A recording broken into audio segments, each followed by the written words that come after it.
pangalan, edad, tagasaan. So ako dahil si Chris Rufil Mangas, 20 years old o nagpuyo karon sa Purok Bangsil, Look, Danao City. Ano ang mga paghahanda na inyong ginagawa noong nalaman mo na may mga paparating na bagyo? So, ang first na mga ibuhat no is na minami sa news kay naamon ko na yung abot nga bagyo, and part sa mong preparation is nagpalit mi daan og mga essential goods like dilata, bugas, kay in kaso wala na mapalit sa merkado or sa mga tindahan is dapat mga gamit for sa sunod nga mga adlaw after sa bagyo. Then nag-prepare sad mi sa among atok, among gibutangan og PC kay in case ug magkanang kusog ang hangin, so dili siya mulupad. So mao na siya some of the preparations nga among ginabuhat.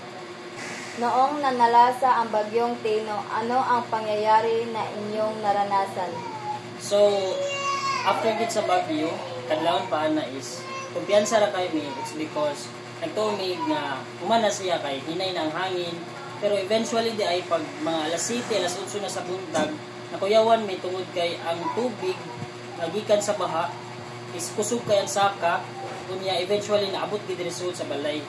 Then before ana is nagdali-dali mig pangalsa sa mga gamit nga dili mabasa, and afterwards is nimbalin mi sa akong iyaan nga naay 2-story house karon ato mi mobakwit. So ina ang hitabo. Pagkatapos ng bagyo, ano ang inyong ginawa upang makabangon sa trahedya? So, pag human gyud sa bagyo ug sa baha, is that naginahinay mi panglimpyo sa usod sa mong balay ug sa gawas.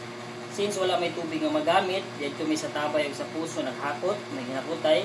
Kunya, the other days after ana is that nanglinya mi sa mga anay ng hatag ng mga relief goods, pagkaon, and eventually nahinahinay na magbangon ang among balay tungod sa among paghiusa nga magtinabangay mo sa akong pamilya. Mayroon bang tulong na naibigay sa inyo ang gobyerno para sa inyong pagsisimula? So far is ang city government of Danao is ninghatag o ayuda para sa mga nabahaan, especially namo nakadawat mi. Another thing is that sa mga karsada po nga na mga private sectors nga nanghatag is that nakadawat po mi mga libre nga pagkaon, groceries, ug uban pa, which is nakatabang ginamo nga makahinahinay ning bangon after sa pag abot sa bagyo o sa baha. Ano ang mensahe ninyo sa mga taong nawalan ng mahal sa buhay at nawala din ang kanilang bahay? So naagi mga pamilya no nga namatayan tungod sa kusog ng katong pagbaha o bagyo. So ang ako message is that unta makakaplag sila sa ilang kaluwasan katong mga nangamatay ug sa katumang mga uban nga nagusbat ang balay tungod sa baha nga unta sa hinay-hinay makatukod sila pagbalik sa ilang mga tagsa-tagsa kapanimalay. Pinaagi sa tabang sa gobyerno, maingon man silang tagsa-tagsa pod nga mga paningkamot nga sa hinahinay makatukod sila pagbalik sa ilang mga puloy-anan, o nanginaot ko sa uban nga mga nawadan sa kinabuhi nga maayo na ang ilang mga pagbati sa pag-uol o kasapit nga ilang nasinati sa langit.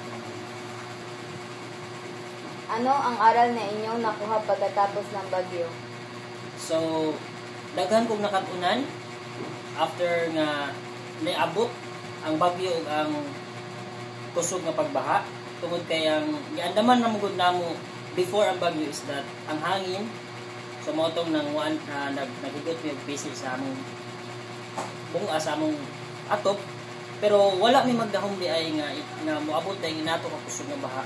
So sa sunod nga mga panghitabo ug mahitabo manggali sad ni, so kinahanglan mangandam sa data sa baha kay usa na sa mga problema giday karon sa atong kadilingban ang mga kusog nga pagbaha. Mao ni ato kinahanglan nga andamon dili lang ang bagyo.